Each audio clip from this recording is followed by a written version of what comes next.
O que seria do mundo se ninguém acreditasse? O que seria dos ídolos? O que seria dos gênios e dos ingênuos? O que seria dos noticiários, dos pescadores, dos líderes e dos réus? Se ninguém acreditasse, o que seria das fadas, da visão de raio laser, dos finais de filme e o abracadabra? O que seria do 1º de abril, do 25 de dezembro e dos 9 meses? O que seria da ciência? O que seria da religião? Vai, imagine. O que seria das apostas, das estrelas cadentes e do até que a morte os separe?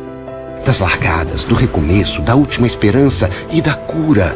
O que seria dos que chegaram ao fundo do poço, do reserva, do dia de amanhã, das contagens regressivas, do primeiro passo e do segundo?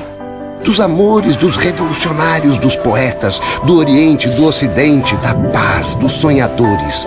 O que seria da minha vida? O que seria da sua?